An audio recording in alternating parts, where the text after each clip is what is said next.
Hi, welcome back to Ribbon Candy Hooking. I'm Deanna, and we're going to be working on some dyeing tonight. We're getting ready to do our July giveaway. It's going to be another wool giveaway. Like last month we did the band concert giveaway that was all bright summer colors, beginning of summer colors. And this month we're going to do sort of 4th of July fireworks theme. At least that's the plan. So we're going to do another dyeing video that goes through the process quickly, but shows you all the different things we're doing as a recap, because we have done other dyeing videos. So what we've already done so far is we have a giant Tupperware flat thing for like under the bed in the bathtub filled with water. And I put in a few drops of this Synthropol, which you can get on Amazon. It doesn't cost much at all. It's like a drop or 2 drops for a big tub because it's super intense. So that's in there. And in a minute, I'm going to cut up some fabric. We're going to record that too. And then we'll put it in there to soak for like a good half hour before we start dyeing. So what I'm doing now is I'm just going through my stuff and getting ready to take a good record of what we're doing. We need to decide what colors we want to use. So I've got this ProChem chart. This is the complete one with 3 sheets that show all the different colors. We have a lot of these colors, and I want to do my own colors, but I want to get a feel for what I need out, because we've got a box of them here, and we've got like every cushion color downstairs. So right now I'm just deciding what colors would be good to put into this giveaway pack. So I'm looking at that. I'm looking at this color wheel that a lady made that she gave us when we went over her house. That was really sweet. And then I'm looking at all these little samples I bought on one of the rug hooking selling groups online. They're like, you find these from time to time. They're little dyeing swatches. And they're really, really handy because these are all Cushing dyes, right? These are ProChem dyes, which is different, and these are Cushing dyes.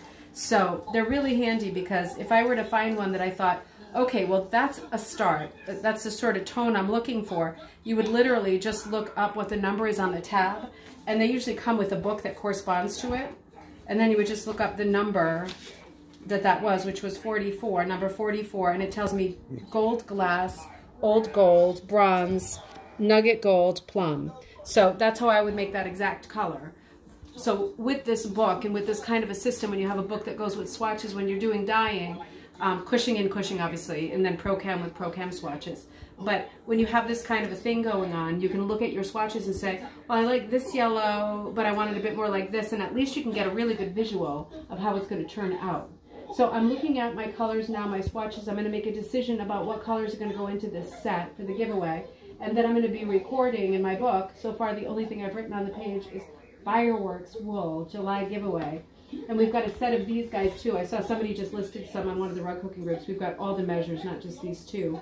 So this time we're going to be really, really being careful about recording measures, because if you see this, some of them are teeny, teeny little measures. Like that's a little divot out of that spoon. It's a tiny amount. I don't even think with my glasses. I think I would need a microscope to actually see what that said, but it's like a grain. But that will totally change the look of your colors. So it's important to get this right and get that recorded if you plan to repeat your colors. So we'll pause for there, and then we'll move on to the next thing in a little while when I regroup.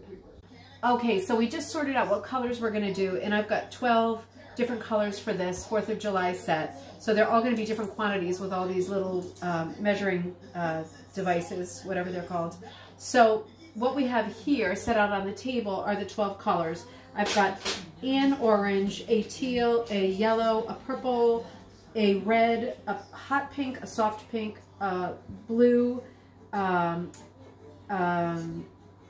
lost track, but then also 2 casserole dishes, and one will be a white with like spackles on it of many colors, and the other is going to be an antique black, which is like jet black with other colors like brilliant. For this, we want it bright, so it's going to be jet black with brilliant violet, brilliant blue, brilliant purple. Those are different colors. So we've got all this set out here by number, and that's how we're going to put the dyeing together when we start moving really fast. We ripped up our fabric into, what are we doing, 6 by 12. We're doing a bunch of sets because last time we did just a couple of sets or 3 sets, and so many people asked for them. We weren't prepared for that. So we're going to be prepared for that this time. So if you are not the lucky winner, you can still get the same exact set. So we're going to do that in a minute. And I just want to say before I forget a couple of things that are important. If you haven't dyed before, just random things that I think about when I look at our dyeing stuff. Like, we use the same wooden spoons over and over, and you would think because they're stained that might be a problem. One would think, I would think. like that this would turn something green, like that's white or yellow or clear, and it doesn't. As soon as you put it in, the spoon takes the color, but you can reuse these over and over and over. It doesn't actually transfer color back into the thing. You'll see that. It's somehow like color safe once it hits something. The other thing that's really important that we do that I'll try to remind you later is when we open up one of the dye things and we take a measure out, we put it into the dye pot, and we try to do it when it's not steaming, because when it's steaming, you put it in there and it makes this measuring cup, or I forget what the name of these things are, it makes it wet, and that you don't want, because you don't want to keep washing it, because it's almost impossible to dry tiny areas perfectly. You'll end up with a grain that sticks. So try not to get this wet when you put it in.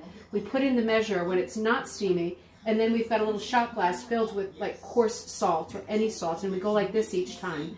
And that actually totally cleans it each time, better than water would. So those are just two things you'll see me do later when we're rushing. But right now we are ready for Indian food, and we are ready with all of these colors. These are 10 color sets set out, and we're going to do the recipes as we go. And then the 2 casserole dishes is going to make 12.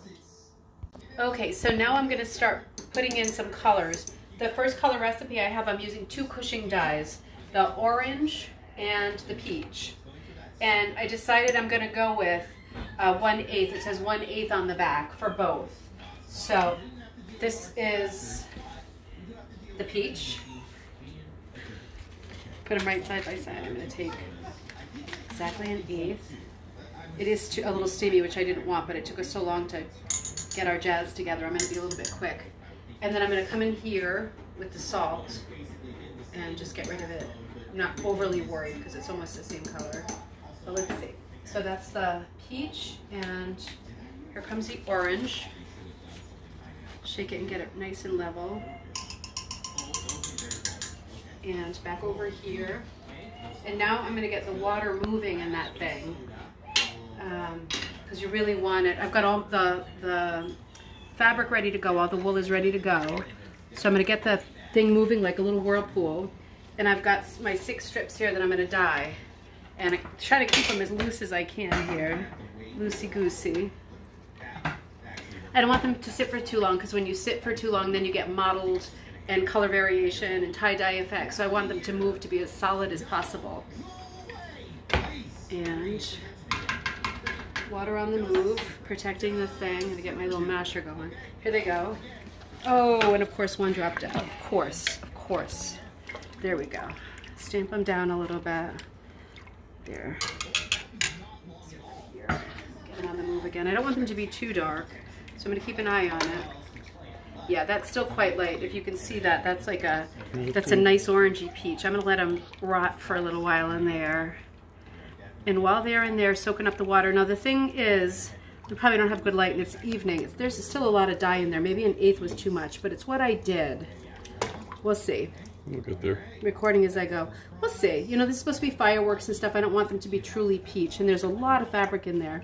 I'll just make sure it's all separated. And while that's doing its thing, leave that here, and I'll get ready with my next recipe.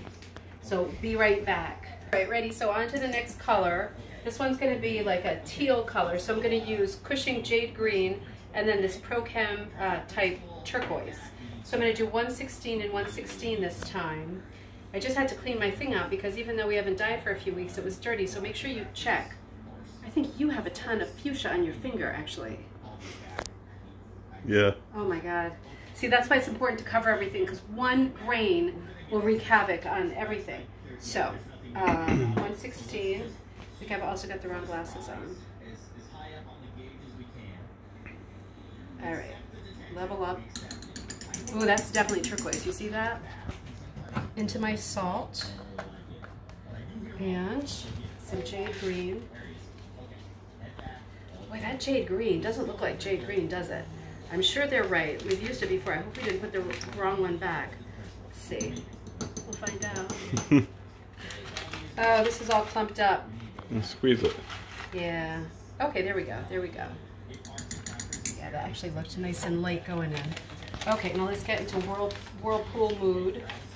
Stirring away. Teddy, we're doing a video, honey. All right, stir, stir, stir. Let me stir this one while we're at it. That's getting to be nice and firework orange. As you can see, the water's getting a little bit lighter.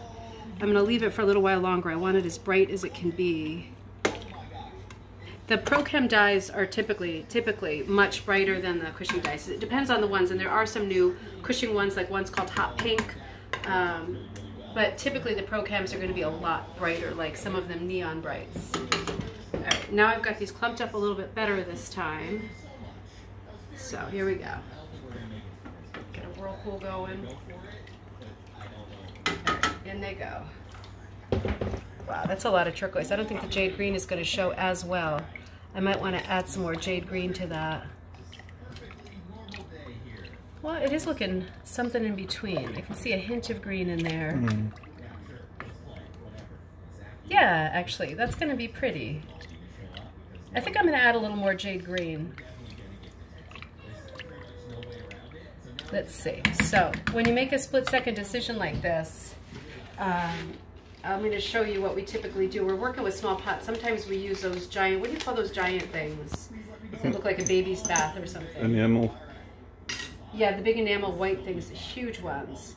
I'm going to put, the heck is that? 1/32. I'm going to add 1/32 more of the jade. So we normally pull it out, but Jay's just moving it to one side, and then we move it fast. Yeah, real fast. Normally we pull it out with a couple of tongs. We're doing this fast right now, but we pull it out because it's a huge tub, the big white enamel thing.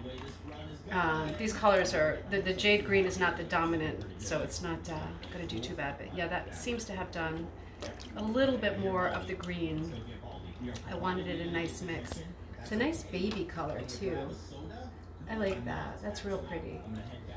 So, all right, so 2 colors down. All right. All right, so I'm going to pull out the orange. We're done with the orange. And I'll show you what we're going to do next. Nice and bright. That looks like a good 4th of July fireworks type of orange. Is that the last one? All right, so I'm going to come over here. We do everything careful, careful. And all those good bear cans there. Keeping things lively. So I'm putting them into the salad spinner. And let me just get rid of this. You got it. Thanks. So, yeah, so now I'm going to rinse them off. Lukewarm. Rinse, rinse, rinse. And sometimes if the water was still really dark, I would put them in a white container or a white dish so I could see whether it was running off. But I think all the dye is already in these, so I think we're good. Just make sure I've got 7, 4, 5, 6. So 6. Okay, 6 is right. So these salad spinners are really great. Just add some extra water. You can get these on Amazon or whatever.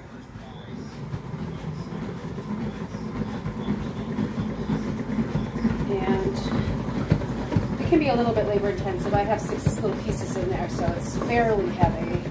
With yarn, this can be even heavier, of course. Are almost dry, so you can see there's still some wetness, but that's a really pretty color. That is going to be great. We're going to give them one more spin, and then we're going to go back to the stove. Done. Go. All right, so I added a little bit of the shamrock color. It's a Pro Chem dye called Shamrock because it wasn't green enough for me. Remember, we're not working on recipes now, we're making recipes. So the way that it came out was a color too similar to what I used like 2 or 3 kits ago. So now I've got this color, which is exactly what I want. So I'm going to take this out now. And we'll spin that in a second. I'm going to do a couple quick things. I like that much better. That's exactly what I was thinking. And I adjusted my recipe, of course. You got to just fool with it as you go. So I'm going to do that, and now I'm going to get another color. And I forgot to tell you, I think earlier, that I sprinkled some of the citric acid in. And I've got about 10 cups of water in the pan. Citric acid is a replacement for vinegar. So it doesn't have the vinegar smell on your yarn, your wool when it comes out, and it doesn't take up that much space. You just need a little sprinkle in there. I probably put even a little bit too much. I always go overkill, but it's not expensive, and then you don't have to have the big, huge containers of vinegar around all the time. So I'm just getting this one ready, and this one's going to be a bright, bright, bright reddish pink. So I'm going to do like 1/32 of fire red. And again, I'm feeling it out as I go. I might change my mind. It's just steamy. I gotta turn the waters down. We're moving a little bit fast. But that's the kind of dye kitchen we do, like kitchen, dye kitchen. And then this is hot fuchsia. So let's see what we got here. The caps with the right ones. Give that a stir, and we know that the citric acid is there to help it to take. So we'll leave that for a second. And I want to come over here because I want to show you something else I do when I'm getting going on the casserole dish dyeing. I'm going to be showing you this, but I get the wool crumpled up, get rid of the beer cans and wine glasses, and I'm going to be putting stuff in there. And I just have a separate little system going over here with one more burner and the, what's this, kettle. So I will fill a Pyrex container up about technical difficulties, folks. I won't do it as much as that because this is going to be casserole. So I'm going to fill this up. I'm going to be putting it in here on top of my wool. You'll see that in a couple of minutes. I'm going to do for now 2 cups, and then I'm going to put in, casserole dyeing is completely different. I'm going to be putting in black, and I'm going to be putting in quite a bit of black. Because remember, black takes a lot of dye to take. It will be antique black, so I'll be over dyeing it too. But I want to be sure that our black, even though it's antique black, is as black as it can be. So I'm going to get that going in there, and I'll have that sit for just a minute. And we'll go on pause while I spin the blues and get those other 2 things ready. All right, so I got the casserole dish out. And I'm pouring some of this black on. I want to leave a little bit of space for some of the other colors. Let me see, I'll give it a little stir. I'm not going to touch it with my hands to scrunch it. It's going to all soak in here in a little while because we're going to put it in the oven. I set the oven to about, what do we usually do, like 400, 420? Yeah. I want to leave a few of the little ends up because I want some of the, when I lay on top of it, the hot fuchsia and the brilliant purple and all that, and the brilliant blue, I want it to catch some of those colors. So I'm going to leave a little bit of it up. I'll just sink a little bit more black down here. Because of course we have to think about the underneath too. So I'll do that, and now I'm going to get a little more of this in here. I want it mostly black, so I'm just going to put a little bit of another color. And then I'm going to grab one of my other colors, hot pink, and we're going to put a small amount in here, smaller than one of these, so I'm not going to fill it up. I'm just going to put a little hit. Oh, that's quite small actually. Let's see how we do with that. That was really small. That might not even be enough. I can't even see what that says. 120 something. 128th, I guess, must be.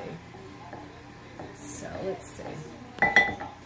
And I might add a little black on top or move it around on top, but the thing with antique black is I really want it to be a few different colors. This one looks bright, but it's going to get sucked up with the darker values.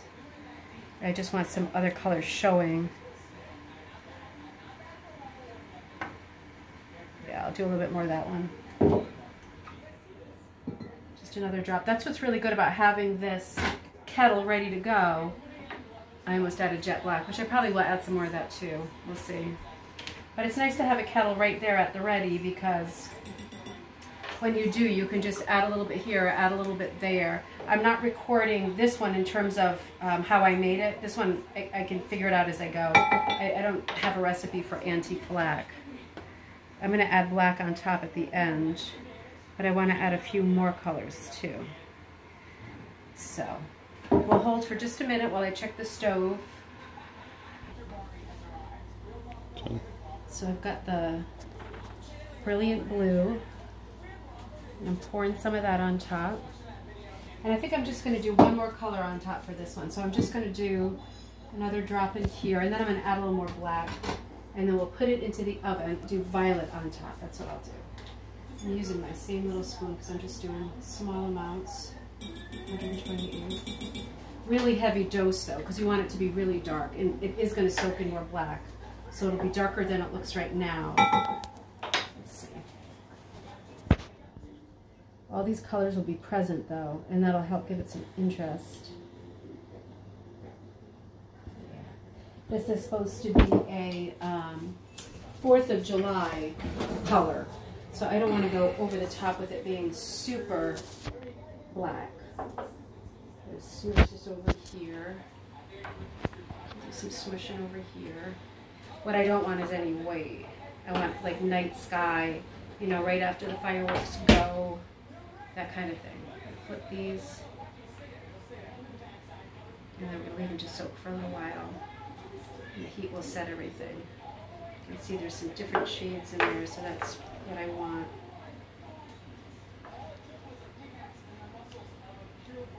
Just getting rid of that white in there. Good. I can see there's no white, so I'm just going to flip them one more time and try to, I should really have my gloves on.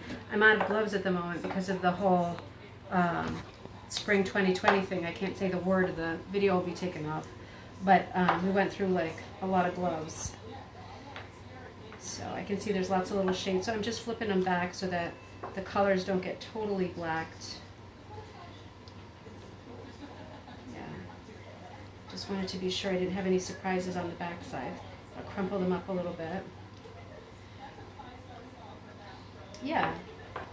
I think we're good. We'll get back to the stove in a minute. Okay, so we just took out the red and we forgot to film it, but it's super pretty. It's like a very, very bright red with a tinge of pink. Now, if you get a shot into the pan, you can see this is the yellow color that it's eaten up all of the dye. So that's how you know you're done. There's no more dye, unless you want to take it out earlier because you're happy with the way that it looks. Let me get this one in first. I've got a beautiful blue purple over here. So let's watch this one go in. That one should be super, super dark and bright. I've got 1/64 of each color that I put in here, and I might need to add more because obviously that's not a ton. But let's see what happens. I don't want it to be lilac. I want it to be really, really bright, and I'm using brilliant blue and brilliant purple, I think. But let's get this one out, and then we'll come back and we'll check the casserole dish in a few minutes. That's going to be in there for about half an hour to 45 minutes. All right, so we're getting going here. I've got a blue I just want to keep in there for just another minute. It's kind of like a periwinkle bright blue. Super pretty, but I want to just let it sit for one more minute. There's a little more dye. And then this is the pink. So that's looking real pretty. That's a mix of like 3 different colors. So let me get these out. These are ready to go. And then I'm going to work on some white. And I'm going to show you one other little thing that we sometimes do. I've got some white in the pan, some small pieces here. It's not totally stuffed like I would normally do, but one of the things, and I'm going to be careful when I do this, I do sometimes is I have some left over in a spray bottle, and you probably, I was going to say you probably have to unwind it a little bit. Sometimes I spray like this to get a little bit of splatter, right? That's one of the things you can do to get a little bit of color on. And another thing you can do, if you get these little bottles, is you save your leftover. I keep them in here sometimes. And then you can really go to town, or you can just drop some colors here and there into the gaps. So this is going to be a spotted one. I'm going to do this one a little bit more carefully. I've got blue, purple, chartreuse, cherry, peacock, some of the colors that are involved in the other set. So I'm trying to sort of marry the colors that I'm using for the main colors in the extra ones too. The black has a lot of the colors I was using, the pink and the blue and the violet, and this will too. So I have 1 mixed white and the antique black going with 10 solids. And we will be back later. Go. So I'm finishing up on this little piece here, getting a lot of mixed colors. I'm just using my drippy drippers. And I just thought of something interesting to tell you. When I took a class last year in dyeing yarn, right? I dye it for hooking, but it was dyeing, you know, people were knitters and stuff were in the class. One of the tips that she told us that I thought was really interesting was that if you, one of the ways you can dye yarn, it's something really fun to do with kids or grandkids too, is to lay your yarn out, probably flatter than this, and to sprinkle sprinkles, like ice cream sprinkles onto it, the colorful ones, and then you would put it in the oven like you were going to do like casserole dyeing.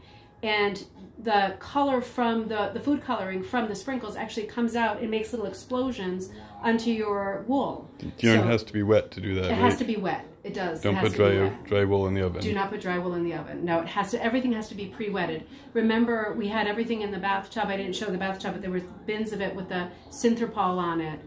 All of that was prepped for about 45 minutes while we were getting ready to put stuff in pans. So it was pre-soaked, and I wrung it out a little bit. It was still wet when it hit the pans. But same thing if you're doing the sprinkle dye. I haven't tried it myself yet, so leave a comment if you do it. Let me know how it works.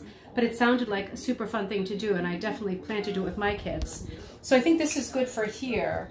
I wanted it to be like one crazy multicolored piece that kind of reflected fireworks and the colors that we've used. And I can see the antique black is in there, and I can still see like purples and blues and fuchsias. So I'm real happy about the way that's turning out. Everything's going well. So we are getting to the tail end. We only have one more color after this. This is a nice bright green. We did quite a number of colors to get it. If you see, look in the water, you can see it's kind of an emerald green, but it's over a yellowy green base. So we're going to let that sit for another minute. We're going to put this color in, and then we're going to take out the casserole dishes and see how that's going.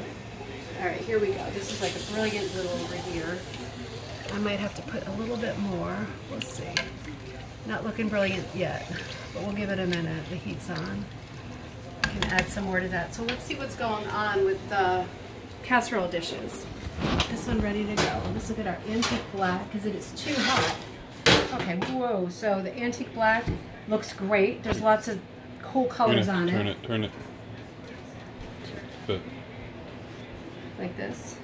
Well, yeah, if you're putting both of them on there. Oh, no. I'm just going to show this one. Yeah. And, oh my gosh, look how pretty that's looking.